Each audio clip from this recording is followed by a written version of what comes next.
आप देख रहे हैं इंडिया न्यूज का डिजिटल प्लेटफॉर्म। आपके साथ मैं रचना बंसल। आकांक्षा दुबे की मौत को दिन ब दिन बीतते जा रहे हैं, लेकिन पूरा सच अभी भी हमारे सामने आना बाकी है। हालांकि जो मुख्य आरोपी कहा जा रहा था आकांक्षा दुबे की मां के जरिए, दोस्तों के जरिए, रिश्तेदारों के जरिए समर सिंह की गिरफ्तारी हो गई है, लेकिन समर सिंह का साथी, उसका कथित भाई अब तक फरार है। साथ ही साथ जो अब शक की सुइयां गहरा रही हैं वो संदीप सिंह की तरफ भी गहरा रही हैं। संदीप सिंह आकांक्षा दुबे के साथ आखिरी बार रहने वाला वो शख्स है जो कि होटल रूम में आकांक्षा को छोड़ने गया था और उसी होटल रूम में आकांक्षा के शव को पाया गया। अब ये पूरी घटना कैसे जुड़ती हुई नजर आ रही है ये जान लीजिए। समर सिंह गिरफ्तार हो गया है। समर सिंह का गिरफ्तार होना, उससे लंबी पूछताछ करना और उसका ये स्वीकार करना कि हाँ उस रात मैंने आकांक्षा को धमकी दी थी, लेकिन उसके साथ ही समर सिंह ये कह रहा है कि अगर मेरे खिलाफ कोई भी सबूत पाया गया तो मैं सजा भुगतने के लिए तैयार हूं। मैं पूरी तरह से निर्दोष हूं, इस मौत की घटना में मेरा कोई इन्वॉल्वमेंट है नहीं। आकांक्षा ने सुसाइड क्यों किया वो नहीं जान रहे हैं, ऐसा कहा जा रहा है, ऐसा उनकी तरफ से कहा गया है, यानी कि समर सिंह की तरफ से कहा गया है। हो सकता है कड़ाई से पूछताछ हो, कुछ और सच सामने आ जाए। ये समर सिंह का पक्ष रहा। समर सिंह को जब कोर्ट में पेश करने के लिए ले जा रही थी पुलिस, तो वहां जो भीड़ थी, वहां जो आकांक्षा दुबे के फैंस थे, उन्होंने तो एक तरीके से धावा बोल दिया था, हमला कर दिया था, क्योंकि समर सिंह को लेकर नाराजगी एक बड़े वर्ग में पाई जा रही है, खासतौर से जो आकांक्षा दुबे के फैंस रहे, आकांक्षा दुबे को अप्रिशिएट करते रहे, या फिर आकांक्षा दुबे के परिवार की साइड से जो लोग रहे, उन्हें समर सिंह पर काफी ज्यादा नाराजगी है, गुस्सा है, क्योंकि क्लोज रिलेशनशिप थी, जल्दी शादी करने वाले थे और इस बीच ब्रेकअप होना, रिश्ता अलग हो जाना और तरह तरह के आरोप हैं आपके, टॉर्चर करता था, मारता था, ये सब अलग बातें हैं। इसको लेकर भी पुलिस पूछताछ करेगी। अब दूसरी कड़ी, संजय सिंह कह रही है पुलिस के लोकेशन मिल गई है, उस तक भी पहुंचना अब बहुत ज्यादा मुश्किल नहीं है, उसे भी ढूंढ लिया जाएगा।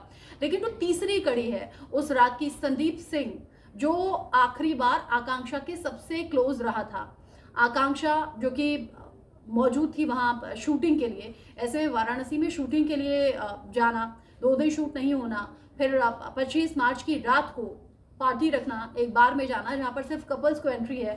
जो 3 लोग साथ में मौजूद थे उसमें श्रद्धा, अरुण और तीसरा संदीप। श्रद्धा और अरुण चूंकि पति पत्नी है, वो बतौर कपल गए होंगे, तो क्या संदीप और आकांक्षा दोनों कपल के तौर पर बाद में उन्होंने एंट्री की थी? ये भी एक सवाल होगा जो पुलिस पूछना चाहेगी। लेकिन जो इसमें सबसे बड़ी लापरवाही है वो ये कि अगर संदीप सिंह आखिरी बार आकांक्षा दुबे के साथ देखा गया उस रात होटल के अंदर तक पहुंचता है, कमरे में 17 मिनट रहता है, उसके बाद ऐसा क्या हुआ कि आकांक्षा ने अपनी जान दे दी? उस संदीप सिंह को पुलिस ने थाने बुलाया, पूछताछ के लिए वो पहुंचा, लेकिन अपने मोबाइल से सभी डेटा डिलीट करने के बाद वो थाने में पहुंचा था।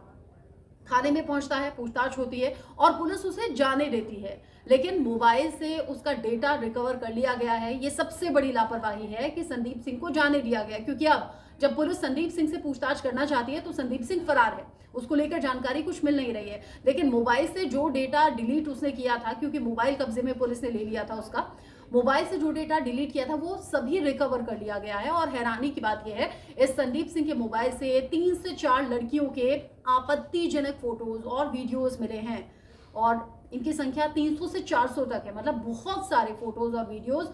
और सिर्फ अपने मोबाइल में वो रखता नहीं था, उसने कई लोगों को वो आपत्तिजनक फोटोज और वीडियोस आगे शेयर भी किए हैं, आगे लोगों तक पहुंचाए भी हैं। आप अंदाजा लगाइए किस मानसिकता का वो इंसान रहा होगा जिसमें एक नहीं 3 से 4 लड़कियों के आपत्तिजनक फोटोज हैं, वीडियोस हैं और उन्हें वो आगे और लोगों के साथ भी शेयर कर रहा है। आपत्तिजनक चैट्स हैं, बातें हैं जो पूरे तौर पर पुलिस ने सामने नहीं रखी हैं। लेकिन इस सोच का इंसान जब आकांक्षा दुबे के साथ में उस रात में था, कमरे में 17 मिनट रहा, क्या आकांक्षा के साथ जबरदस्ती करने की कोशिश की थी? क्या आकांक्षा के साथ कुछ अनहोनी संदीप के जरिए ही की गई थी? ये बहुत से ऐसे सवाल हैं जिनका जवाब ढूंढना अभी बाकी है। 17 मिनट में कमरे में रहकर क्या हुआ? संदीप वहां से निकल गया, उसके बाद आकांक्षा लाइव हुई, लाइव में रोती रही, उदास दिखी, निराश दिखी और उसके बाद फांसी के फंदे पर झूलता हुआ शव। ऐसे वो तमाम सवाल हैं जो अभी जांच का विषय बने हुए हैं। लेकिन अब सबसे अहम कड़ी संदीप साबित हो सकता है, क्योंकि समर सिंह ऑलरेडी पुलिस की गिरफ्त में है और ब्राउन केमिकल का राज आना भी बाकी है। एक पार्टी में पहुंचना, पेट खाली आकांक्षा का मिलना, पोस्टमार्टम रिपोर्ट में साफ हुआ है।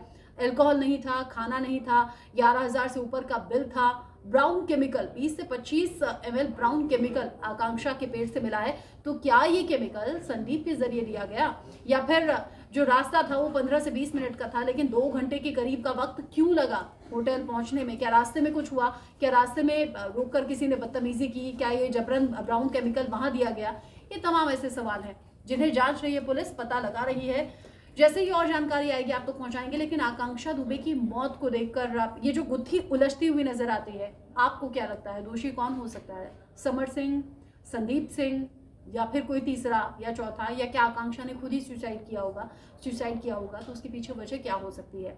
अगर आप आकांक्षा के फैन हैं तो अपना सुझाव जरूर दीजिएगा, साथ ही साथ बताइएगा आकांक्षा की मौत को लेकर आपकी सोच क्या है।